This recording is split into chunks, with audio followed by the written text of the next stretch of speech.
Now in this video तो जैसे कि आप सबको मालूम है कि हम एनएलएस का एक्सक्लूसिव बैच चला रहे हैं for NLS BA program which includes part A which is being dealt by Agrima ma'am, who is from NLSIU Bangalore itself, and by Aman sir, who has a deep, enriching experience of over 15 years in teaching quants for various entrance examinations, which are conducted by UPSC to organizations like UPSC.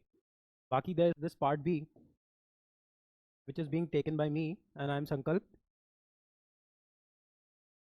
and I'm a graduate of National Law University Jodhpur, and I'm a practicing advocate at Lucknow High Court. So, part B में हम कर क्या रहे हैं? What we are focusing on is one is essay and one is short answers. तो हमारा अभी तक का स्ट्रैटेजी ये रहा है कि एसेज और शॉर्ट आंसर्स में we are trying to identify themes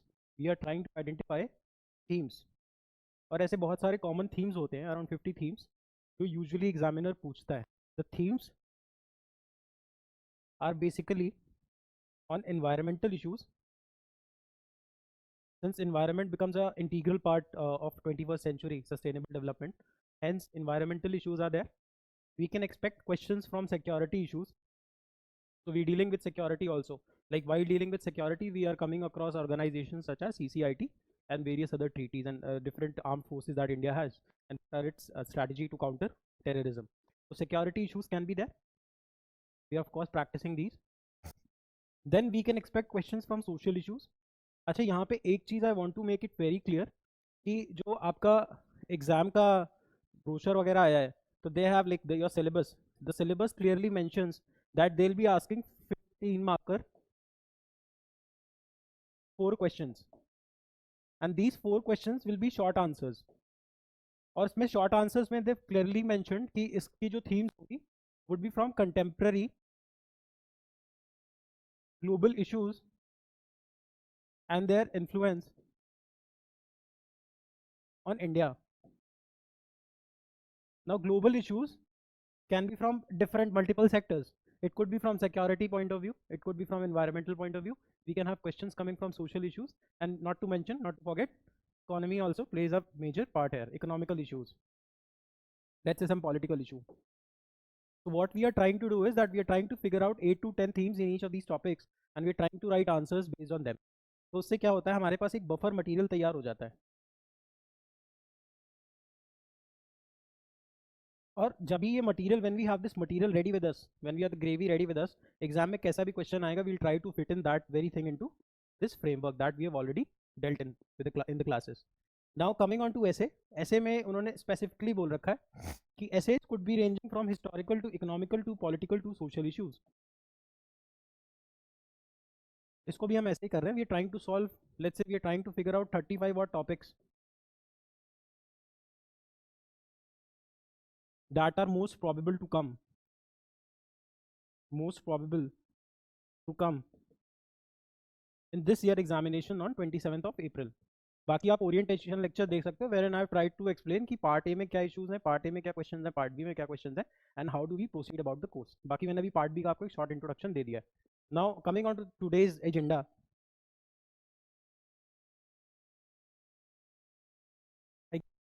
7th class for part B of NLS BA program. अभी इसमें what I have decided is that we will try to focus on these diagrams will be useful for you in both short answers plus essays. Now please don't get mistaken by the fact that you can't be making diagrams into essays. Like making diagrams into essays and short answers is a very popular trick. Everyone does that. और हमको aggressively इसको करना चाहिए, because diagram क्या होता है ना, we are able to express more into limited words, and that actually helps us gain 1 to 2 marks extra than others. अभी ये हमें हर क्वेश्चन में 2-2 मार्क्स का जंप मिलेगा, तो आप खुद समझ सकते हो कट ऑफ आपका मार्क्स ऑब्वियसली ज़्यादा आएगा. तो हम ऐसे पहले से ही कुछ डायग्राम्स अपने प्रिपेयर करके रखेंगे. लाइक वील मेक 25 डायग्राम्स, कुछ 25 डायग्राम्स बनाएंगे, और मैं आपसे ये एक्सपेक्ट करूंगा कि आप ये 25 डायग्राम्स यूज़ करके आ रहे हो एग्जाम में, using an exam. Like see, if you're not using these diagrams in exam, there's no point of doing this class. But अगर आप इस क्लास को कर रहे हो, आप किसी भी प्लेटफॉर्म पे देख रहे हो, one thing I can promise is कि आप इस क्लास को पूरा अटेंड करो। और इस क्लास में मैं जो आपको ये 25 डायग्राम्स बनवाऊंगा, इनको ना आप अपने एग्जाम में बना के ज़रूर आना। मैं आपको बहुत जेनेरिक डायग्राम्स बनवाऊंगा। जेनेरिक का मतलब ये होता है can be used in multiple places. तो टेम्पलेट होंगे कुछ, जैसे हमने आपको एनवायरनमेंट के 3 डायग्राम्स बनवा दिए। Use those diagrams if there is a question coming on environmental issues. समझ में आ रहा है? तो these diagrams gonna be very generic diagrams, can be used across short like paper या short answers and also in your essays. So use these diagrams aggressively in your paper and make and I'm like it's a promise from my side, आप देखिएगा आपका 100% plus 20 plus 25 marks आएगा just because of these diagrams, because not a lot of people not gonna do this। 12th में तो अभी नहीं करेंगे because आपका competition ही 12th के students हैं अभी, like students who were probably giving CLAT or are looking for doing BA into this examination, and most of these people what we have seen across like we've been doing this since 45 days और हमारा experience ये कहता है mostly CLAT के बच्चे दे रहे हैं, है ना। तो बाकी पॉपुलर होना है, 100% पॉपुलर तो होना ही है। और इंडिया में किसी भी एग्जाम में अगर आंसर राइटिंग आता है तो this is gonna be a very fruitful video for you guys also. तो स्टार्ट करते हैं और धीरे धीरे स्टार्ट करेंगे। I think this is going to take us 2 parts. तो 2 पार्ट्स में हो सकता है लेक्चर हो, बट इसको देखो और समझो and try to inculcate these diagrams in your answers. और जो पेड कोर्स में इनरोल्ड है वो मुझसे इस पर डिस्कस करना if you have any issues. चलो पहले हम कुछ इकोनॉमी के डायग्राम्स बनाएंगे। मतलब if there is any topic that is coming on economy or economical issues, whether be it in essays or in short answers, we have to make these diagrams, we have to inculcate these diagrams। अब पहला diagram बनाओ investment cycle.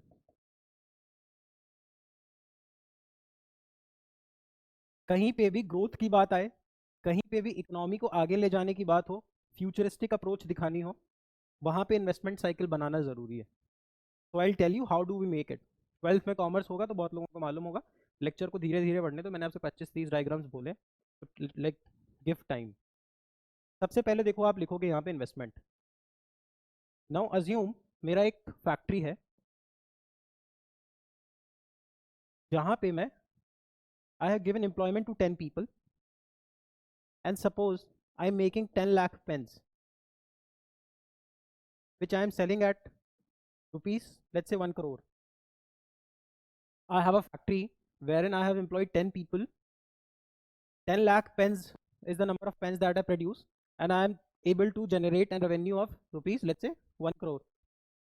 Now I want to increase the production, so let's say I am increasing the investment। So let's say we making 10 lakh pens।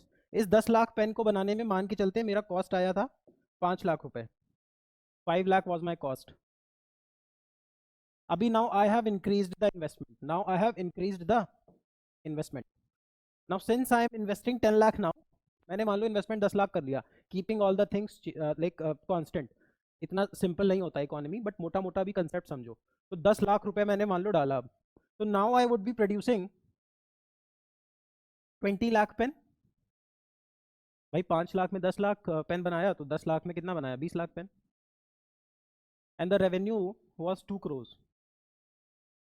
Now since I am producing 20 lakh pen, keeping all the things constant, now I would require 20 people, and now I have factory number 2 established now।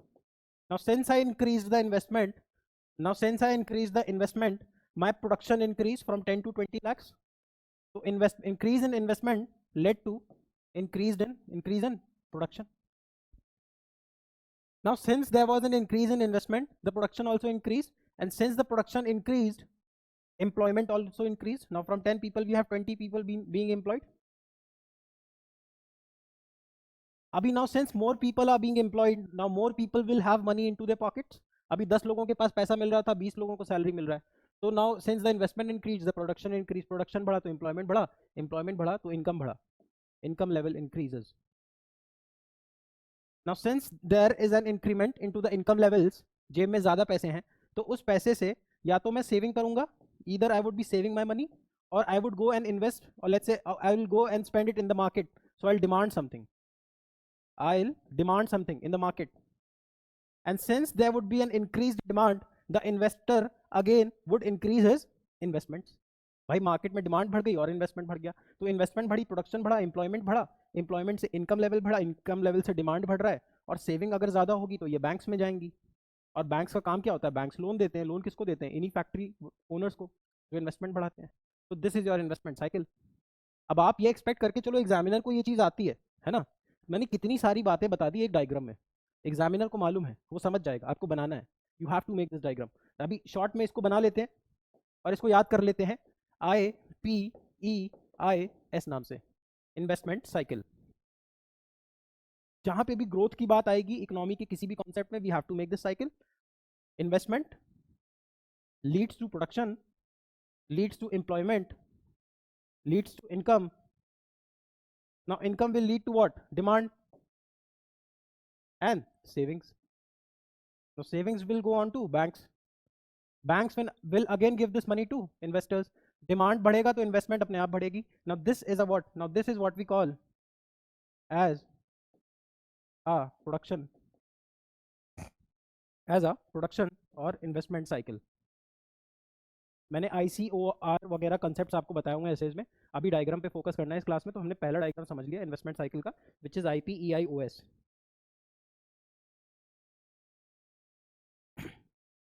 Now एक बहुत छोटा सा diagram और बना सकते हो, ये भी इकोनॉमी में बना सकते हो। अगर टैक्स रिलेटेड कोई क्वेश्चन आ जाए या गवर्नमेंट एक्सपेंडिचर कम हो रहा है, एक JM कीन्स नाम के इकोनॉमिस्ट हुए, कीन्स। तो कीन्स, मैं अभी आपको किसी लेक्चर में ये भी बता दूंगा, जो इंपॉर्टेंट कोट्स वगैरह होंगे या इकोनॉमिस्ट के नाम, ऐसी चीज़ें will cover in a single video. तो कीन्स ने एक बात बोली थी कि जब भी इकोनॉमिक स्लो डाउन होगा, रिसेशन होगा, the economy will not be doing good, then it becomes the responsibility of the government,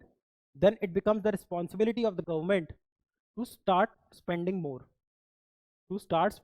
more, मतलब सही बात है, मंदी आ रखी है। तो केन्स भाई साहब यही तो बोल रहे हैं गवर्नमेंट को कि भाई मंदी आ रखी है, आप इन्वेस्टमेंट बढ़ा दो। इन्वेस्टमेंट बढ़ा दोगे तो प्रोडक्शन बढ़ जाएगा, प्रोडक्शन से एम्प्लॉयमेंट बढ़ जाएगा, एम्प्लॉयमेंट से इनकम बढ़ जाएगी, इनकम सेविंग और डिमांड बढ़ जाएगी। अभी यही तो हम समझ के आए इन्वेस्टमेंट साइकिल। तो गवर्नमेंट से बोला एक्सपेंडिचर बढ़ा दो, तो गवर्नमेंट को एक्सपेंडिचर बढ़ाना होगा।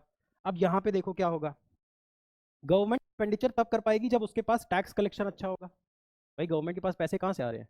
Either the government is taking loans from different organisations, और it is issuing bonds in forms of T-bills and let's say government securities, और it is raising money from money market, है ना। तो ये दो चार तरीके हैं। और अब like all of this money is capital receipt, तो उस पर सरकार की वो लाइबिलिटी है, उसको रिटर्न करना है, लोन रिटर्न करना है, कोई डेट इंस्ट्रूमेंट दिया रिटर्न करना है। बट टैक्स का पैसा रिटर्न नहीं करना है, टोल का पैसा रिटर्न नहीं करना है। तो ये रेवेन्यू रिसीट है, तो टैक्स कलेक्शन बढ़ाना है। अब टैक्स कलेक्शन कम होगा तो गवर्नमेंट स्पेंडिंग कम होगी, टैक्स कम आएंगे तो सरकार कम खर्च कर पाएगी, सरकार कम खर्च पाएगी तो इकोनॉमिक स्लो डाउन बढ़ जाएगा, इकोनॉमिक स्लो डाउन बढ़ जाएगा। इसको सम अप कर लेते हैं।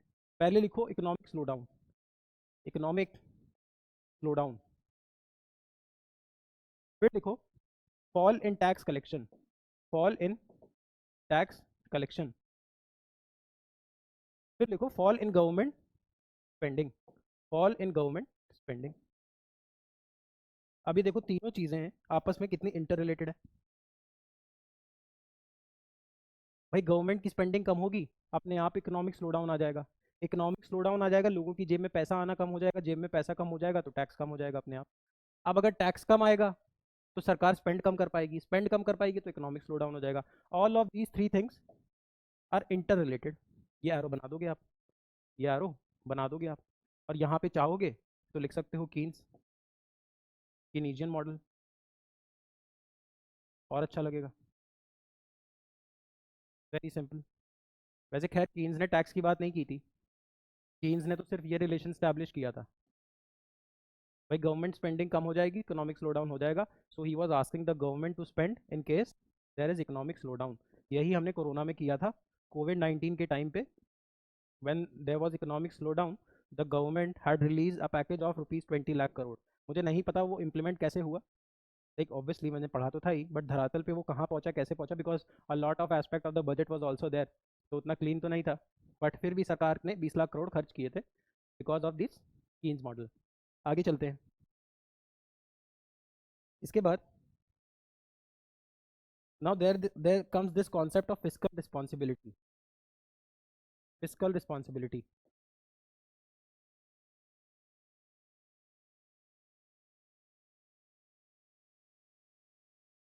Fiscal responsibility.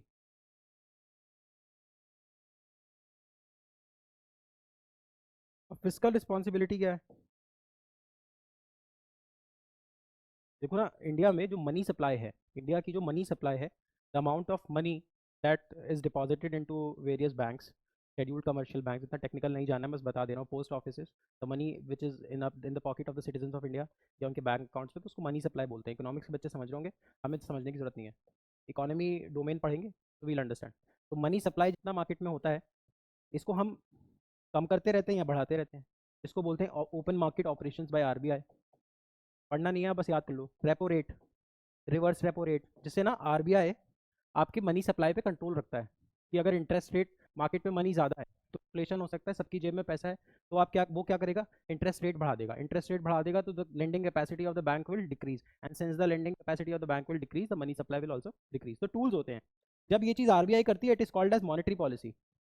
और जब ये चीज़ गवर्नमेंट करती है, तो लेट्स से गवर्नमेंट को मान लो लग रहा है मंदी आ रही है, तो now the government has to increase its expenditure, तो वो क्या करेगी, टैक्स कम कर देगी। टैक्स कम कर दिया तो लोगों की जेब में ज़्यादा पैसा, ज़्यादा स्पेंड करेंगे। All of this comes under the part of physical policy. तो दो पॉलिसीज हैं, monetary policy something which is run by RBI, obviously monetary policy committee, उसमें गवर्नमेंट ऑफ इंडिया के भी 3 मेंबर्स है, उतना टेक्निकल हमें नहीं पढ़ना है, गिव मी अ सेकंड। और give me a second, give me a second.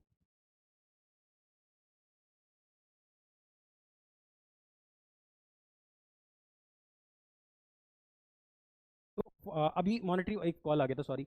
Monetary policy and physical policy. Physical policy something which is govern by the government of India, probably under ministry of finance.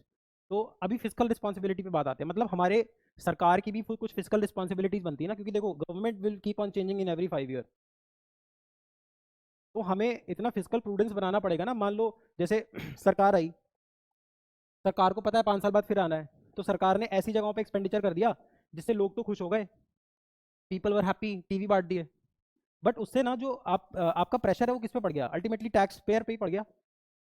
भाई जब tax collections कम होंगे तो economic slow down होगा, अभी पुराना map समझा था, पुराने डायग्राम में है ना, पिछले डायग्राम में, तो टैक्स पेयर, अभी टैक्स ही कम हो जाएगा, समझ पा रहे हो। तो जब ये सारे इश्यूज आएंगे कि मान लो कि गवर्नमेंट है उसको कोई पॉपुलर मेजर लगाना है, और उस वजह से वो फिजिकल प्रूडेंस नहीं रख रही है, प्रूडेंस मतलब समझदारी, ऐसे मेजर्स नहीं ले रही है विच आर फाइनेंशियली साउंड, तो हो सकता है देश का बेड़ा गर्क कर दे, because the country is going to be that the government might keep on changing, है ना। तो इसलिए हमें फिजिकल रिस्पॉन्सिबल रहना होता है, physically we have to remain, the government has to remain responsible. अब ये डायग्राम कैसे बना सकते हो, यहाँ पे लिखो फिजिकल रिस्पॉन्सिबिलिटी, यहाँ पे लिखो फिजिकल रिस्पॉन्सिबिलिटी, पहला वर्ड आएगा physical prudence. what we have to make sure is that we are physically, like, we're keeping prudence into the financial aspect of the government। अब जैसे ही हम फिजिकल प्रूडेंस अपनाएंगे, वैसे ही हमारी क्रेडिट रेटिंग एजेंसीज जो होती हैं, बहुत सारी कंपनीज होती हैं जो क्रेडिट रेट करती हैं, उससे ना इन्वेस्टमेंट बढ़ते हैं, जितनी आपकी रेटिंग अच्छी होगी, इन्वेस्टमेंट आपके एफडीआई उतना ज़्यादा होगा, उतनी ज़्यादा इन्वेस्टमेंट होगा, इकोनॉमी उतनी हेल्दी लगेगी। क्रेडिट रेटिंग एजेंसीज जैसे क्रिसिल, एग्जाम्पल क्रिसिल, ये ना, ये इससे ये पता चलता है इकोनॉमी को कि इकोनॉमी कितनी साउंड है, जितनी अच्छी ज़्यादा क्रेडिट रेटिंग होगी उतना ही इकोनॉमी में इन्वेस्टमेंट अच्छा होगा, तो हमारी रेटिंग जितनी बढ़ेगी इन्वेस्टमेंट बाहर से उतनी ज़्यादा आएगी, इन्वेस्टमेंट्स विल इंक्रीज। अभी इन्वेस्टमेंट साइकिल बताई थी, इन्वेस्टमेंट बढ़ेगा, प्रोडक्शन, एम्प्लॉयमेंट, इनकम, सेविंग सब कुछ बढ़ता चला जाएगा। अब देखो क्रेडिट रेटिंग बढ़ेगी, जैसे ही हमारी क्रेडिट रेटिंग बढ़ेगी, we'll start getting better interest rates, obviously the demand for money will increase, and since the demand for rupee will increase, तो इंटरेस्ट रेट ज़्यादा होगा, भाई मनी मार्केट में कम हो जाएगा ना, तो इंटरेस्ट रेट्स विल इंक्रीज। तो जब इंटरेस्ट रेट ज़्यादा होंगे तो हर आदमी चाहेगा इन्वेस्टमेंट करे, और जैसे इंटरेस्ट रेट ज़्यादा होंगे हायर इन्वेस्टमेंट्स होंगे, हायर इन्वेस्टमेंट्स होंगे तो economic growth and development is born to happen, 100% हो जाएगा। फिर से समझो मैंने क्या बोला, तो थोड़ा टिपिकल है, बट देखो मजा आएगा, 2 मार्क्स 3 मार्क्स एक्स्ट्रा दे देगा एग्जामिनर अगर खुश हो गया। मैंने आपसे बोला कि the government has to remain physically responsible, physical policy समझा दी। जितनी समझने लायक थी इस डायग्राम के लिए। तो जैसे ही मैंने फिजिकल प्रूडेंस अपनाया, suppose I am the government of India, है ना, मैं मान लो I am Nirmala Sitharaman ji, I am the minister of finance. भाई मैंने जैसे फिजिकल प्रूडेंस अपनाई, देश में फिजिकल प्रूडेंस वाली पॉलिसीज इंप्लीमेंट की, वैसे ही क्रेडिट रेटिंग एजेंसीज ने देखा। जैसे क्रेडिट रेटिंग एजेंसीज ने देखा, उन्होंने मेरी रेटिंग हाई कर दी। मेरी रेटिंग हाई कर दी तो यूएस में बैठा जॉन जो है उसको क्या लग रहा है कि start investing in India. US में जो ये मैं बैठा हूँ इंडिया में, मैंने यहाँ पे फिजिकल प्रूडेंस अपनाया, और इधर बैठा हुआ है मान लो यूएस में जॉन। जैसे ही मेरी क्रेडिट रेटिंग एजेंसीज हाई की, क्योंकि इनको न्यूट्रल मानते हैं तभी इनका नाम है, वैसे ही मेरे यहाँ इन्वेस्टमेंट इंक्रीज हो गई। मेरी इन्वेस्टमेंट इंक्रीज हो गई, एफडीआई एफआईआई के चीज़ें बाद में समझेंगे कभी, foreign direct investment, foreign institutional investment. If the level of investment is more than 10% in a company, then it becomes FDI, and if it is lesser than 10%, then it is foreign institutional investment. FII is also called as hot money. We'll understand this someday, some other day. तो hot money है, बाकी जो लोग paid course में है वो पूछ लेना, तो क्लास होगी, मैं नेक्स्ट क्लास में बताऊंगा, अभी आगे चलते हैं। तो हॉट मनी भी बोलते हैं इसको। तो बेटर इंटरेस्ट रेट्स मिलेंगे क्योंकि इन्वेस्टमेंट ज़्यादा है, since investment is higher, people will come with dollars. अभी जब डॉलर लेके आएगा तो इंडिया में तो रुपए में इन्वेस्टमेंट करेगा ना भाई, तो उसको क्या चाहिए, रुपया चाहिए, डॉलर देगा तो फॉरेक्स बढ़ेगा, फॉरेन एक्सचेंज बढ़ेगा, फॉरेक्स को मैनेज कौन करेगा, आरबीआई। पर डॉलर रुपए बढ़ेगा, रुपए का डिमांड बढ़ेगा, रुपए का डिमांड बढ़ेगा तो इंटरेस्ट रेट बढ़ेगा, रुपए महंगा हो जाएगा। इंटरेस्ट रेट क्या होता है, the rate at which you are lending money. 100 रुपए का 12%, 112 दे दो। अगर 100 रुपए कम है मार्केट में, रुपए कम है, तो इंटरेस्ट रेट बढ़ेगा। इंटरेस्ट रेट बढ़ेगा तो ज्यादा लोग इन्वेस्ट करना चाहेंगे, because everyone would be getting money out of it, and since more people will try to invest into India, economic growth and development is ought to happen. Very simple diagram but very effective diagram, है ना, बना के आना है, physical prudence में बना के आना है।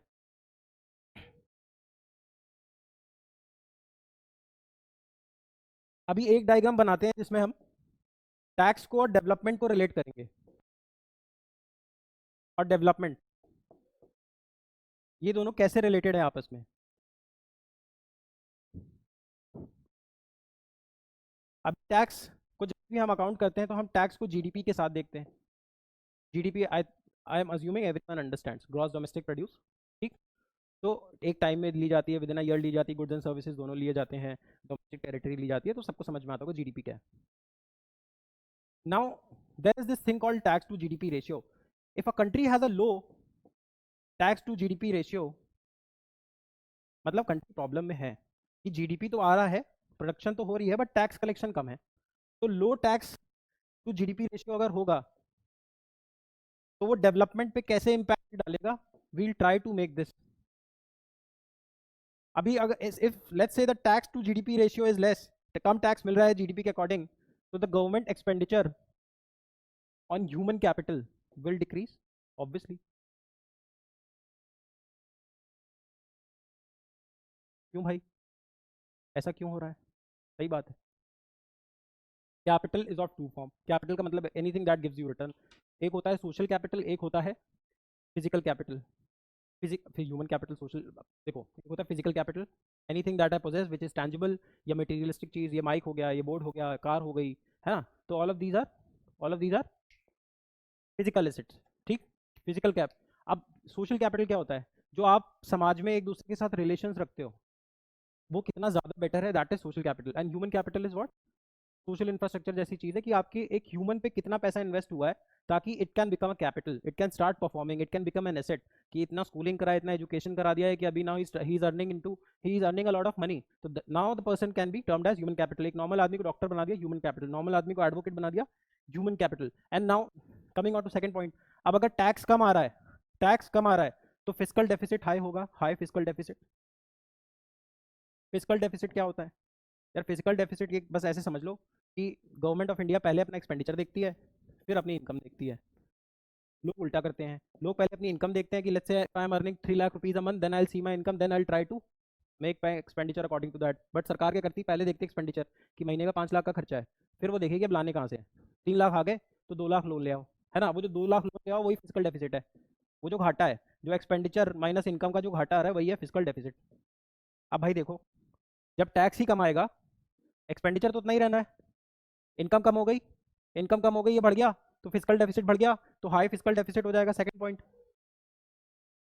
Now only a few sectors would be performing. कोई लोग तो टैक्स दे रहे हैं ना, कोई लोग तो टैक्स दे रहे हैं, तो few sectors will come under stress, few performing sectors. भाई कुछ लोग परफॉर्म कर रहे हैं ना, उनसे अब सरकार सोचेगी ज़्यादा पैसे ले लो, few performing sectors will come under stress. इसके साथ में जब भाई टैक्स ही कमा रहा है तो सरकार के पास पैसे कमा रहे हैं, सरकार के पास पैसे कमा रहे हैं तो जो फिजिकल इंफ्रास्ट्रक्चर है, रोड है, पुल्स हैं, टेलीकम्युनिकेशन है, डैम्स हैं, पोर्ट्स हैं, एयरपोर्ट्स हैं, तो आपके इंफ्रास्ट्रक्चर पे इन्वेस्टमेंट कम हो पाएगी। अब हॉस्पिटल्स है, स्कूल्स है, तो जो इंफ्रास्ट्रक्चर, तो the government expenditure on infrastructure will decrease tremendously. Now all of these four factors will somehow relate to what? Development. अब आप ऐसे समझ लो, टैक्स कम आया तो गवर्नमेंट एक्सपेंडिचर कम कर पाई ह्यूमन कैपिटल पे, डेवलपमेंट पे इंपैक्ट पड़ा, yes the development will definitely decrease. Physical deficit high हो गया तो सरकार को ज्यादा घाटा पाटना पड़ रहा है, आगे जाके इंटरेस्ट चुकाना पड़ेगा, that will also ultimately hamper our development. अब भाई कुछ ही सेक्टर पे स्ट्रेस डालोगे तो वो भी शायद लॉस मेकिंग एंटिटीज बन जाए डेवलपमेंट पे, गवर्नमेंट एक्सपेंडिचर और infra will decrease because the collections are decreasing, hence will impact our development. अब इसी चीज को आप जब ये डेवलपमेंट पे ही ये सारे फैक्टर्स डेवलपमेंट को कम कर रहे हैं। भाई टैक्स टू जीडीपी रेशियो कम हुआ, जीडीपी के अकॉर्डिंग टैक्स कम आया, तो उस वजह से सरकार ह्यूमन कैपिटल में कम खर्च कर पाई, सरकार को घाटा ज़्यादा लगा, ज़्यादा लोन लेना पड़ा, जो सेक्टर परफॉर्म कर रहे थे प्रॉफिट में उन पे भी स्ट्रेस आ गया, फिर उसके बाद जो गवर्नमेंट का एक्सपेंडिचर था इंफ्रास्ट्रक्चर पे वो भी कम हो गया। ये सारी चीज़ें डेवलपमेंट को नेगेटिव कर रही हैं, ये सारी चीज़ें डेवलपमेंट को नेगेटिव कम कर रही हैं, तो इसी को मैं बोल दूंगा डेवलपमेंट डेफिसिट। यही डायग्राम हमें याद रखना है और एग्जामिनर इतना समझेगा, एग्जामिनर इतना समझेगा, आप इस चीज़ की प्लीज़ टेंशन मत लीजिए कि ये सब चीज़ें एग्जामिनर नहीं समझेगा, वो खुश होगा और आप 100% हर क्वेश्चन में 2-3 मार्क्स ज़्यादा दे रहा होगा। आगे चलो, एक डायग्राम और समझ लो, अगर अनएम्प्लॉयमेंट या कहीं पे इंडियन इकोनॉमी में इश्यूज रिलेटेड डायग्राम बनाना हो तो यहाँ पे लिखोगे अनएम्प्लॉयमेंट। अब जब अनएम्प्लॉयमेंट होगी तो क्या होगा? 100% लो इनकम होगी। जब लो इनकम होगी, घर में पैसे ही कम आएंगे, तो लो इन्वेस्टमेंट ऑन ह्यूमन कैपिटल, सही बात है। अब जब उस बच्चे पे पैसा ही कम लगा है तो उसकी प्रोडक्टिविटी भी कम होगी, लो प्रोडक्टिविटी। अब प्रोडक्टिविटी कम होगी, स्किल कम होगी, तो 100% अनएम्प्लॉयमेंट वापस बढ़ जाएगी। तो everything is related. See how the problem of unemployment is related to low productivity और स्किल इन द कंट्री। जैसे लोग बोलते हैं ना कि भाई हमारे देश में स्किल की कमी है, अनएम्प्लॉयमेंट बहुत है, स्किल की कमी है, एम्प्लॉयमेंट बहुत है, नौकरियां बहुत है बट स्किल नहीं है, तो दोनों चीज़ें ना एक विशेष साइकिल में फंसी हुई हैं। समझो बात को कैसे, क्योंकि बेरोजगारी है तो लोगों के पास पैसा कम है, लोगों के पास पैसा कम है तो आने वाली फ्यूचर जनरेशन पे कम इन्वेस्ट कर पाते हैं, उनके स्कूल्स पे, कोचिंग्स पे, या उनके किसी भी फॉर्म के डेवलपमेंट पे। अब जब वो पैसा ही कम होगा, किसी चीज़ पे इन्वेस्टमेंट ही कम होगा, तो उसकी प्रोडक्टिविटी या स्किल फैक्टर अपने आप कम हो जाएगा। जब स्किल कम हो जाएगी, प्रोडक्टिविटी कम हो जाएगी, वापस अनएम्प्लॉयमेंट हो जाएगा। इसीलिए इंडिया, गवर्नमेंट ऑफ इंडिया ने यहाँ पे स्किल इंडिया मिशन स्टार्ट किया है, मेक इन इंडिया स्टार्ट किया है।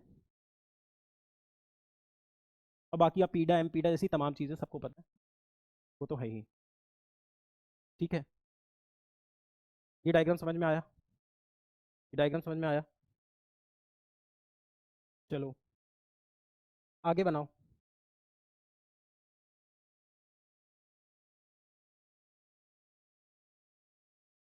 यहाँ से ना तुम कुछ इंटरनेशनल रिलेशंस के मैप्स अगर बनाने को बोले तो वो बनाते जाएंगे, कुछ इंटरनेशनल रिलेशंस रिलेटेड मैप बनाते जाएंगे। सबसे पहले मैप बनाओ इंडिया और बांग्लादेश का।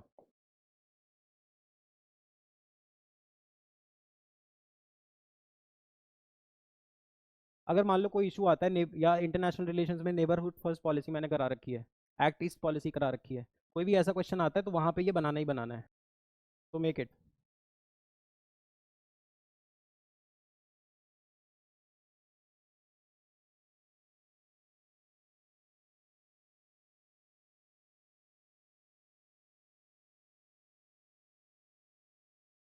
यहाँ पे लिखो Bhutan,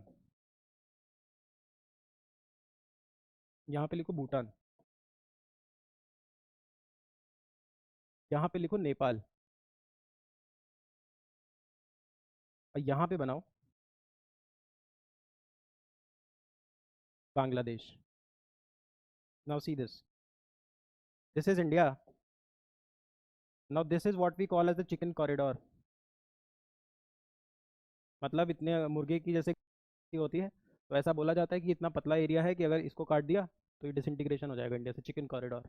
now this is your Bhutan which is a land locked country, चारों तरफ ज़मीन है, लैंड लॉक्ड कंट्री, चारों तरफ ज़मीन है। Nepal is also land locked country, Nepal is also land locked country, and now this is your Bangladesh. In case you are getting any question which is related to India and Bangladesh, we are going to we're going to make this, we'll draw this map definitely. और आप इसको practice कर लेंगे, बना लेंगे. It's very easy, not very tough. Try to practice this multiple times. इसके बाद आ जाओ. इसके बाद हम डायग्राम बनाएंगे India, Pakistan, Afghanistan and Iran. हम सिर्फ वही बना रहे हैं जो हमारे लिए एग्जाम में इंपॉर्टेंट है. इंडिया, पाकिस्तान, अफगानिस्तान. और इसमें प्रेसिजन मत खेलना. Like don't try to be very precise because this is an objective examination. You have to like just make the figures correctly.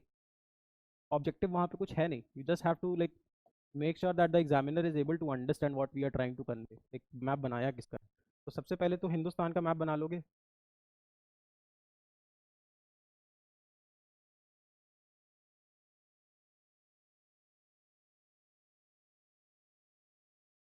Now this is India. From here we'll try to make what? Pakistan. This is Pakistan and this is what? This is Afghanistan and here we have this country called as Iran. तो इसको भी mention कर लो. मैं जैसे बना रहा था वैसे ही बनाओगे. It's very easy, like it's not a very tough thing to do. Now this is Iran और this is Afghanistan. This is your Pakistan and this is your प्यारा इंडिया. इसको बना के आ जाओ. एग्जाम में कितना बढ़िया लगेगा, है ना. तो भी बना के आने. मैं आपको जो इश्यूज़ कराता हूँ, जो टॉपिक्स कराता हूँ, see where these can be made. And people who are enrolled in our courses, कोशिश करो एक बारी टाइम लेके आप लाइक अपॉइंटमेंट लेके आप मेरे को बताना. I will try to have one on one session अगर कुछ इशू आता है. बाकी एक बारी इंडिया श्रीलंका भी बना लो यहाँ साइड में. इंडिया श्रीलंका भी बना लो. तो you will try to show India like this, will try to show India like this. और यहाँ पे हम जाफना वगैरह बना देंगे. Now this is Palk strait. Strait is a narrow water body that separates two land masses, land mass 1 and land mass 2. Now strait is a narrow water body. Strait is a narrow water body that separates two large parts of land masses. So now we call this strait as Park Strait. इतने से खुश हो जाएगा examiner और यहाँ पे बना देना gulf of Mannar. You just write this Gulf of Mannar and write Park Strait over here, India, and this is Sri Lanka. है ना. तो Indian Sri Lanka map can also be drawn like this. है ना. चलो आगे आ जाओ. अब मान लो चाइना वाइना वाला कुछ इशू आ जाए, साउथ चाइना सी आ जाए, इंडियन ओशन इशू आ जाए, क्वाड आ जाए, कुछ भी आ जाए, तो बहुत सिंपल सा एक डायग्राम बनाता हूँ मैं. Like try to do this.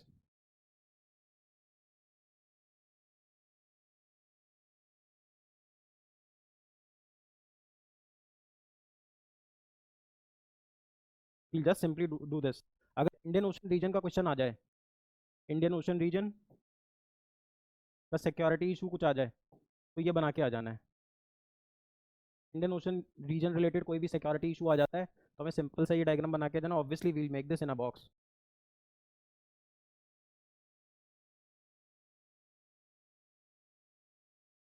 But we have to make this. बनाना है Indian ocean region related question में ये डायग्राम 100% बनाना ही बनाना है.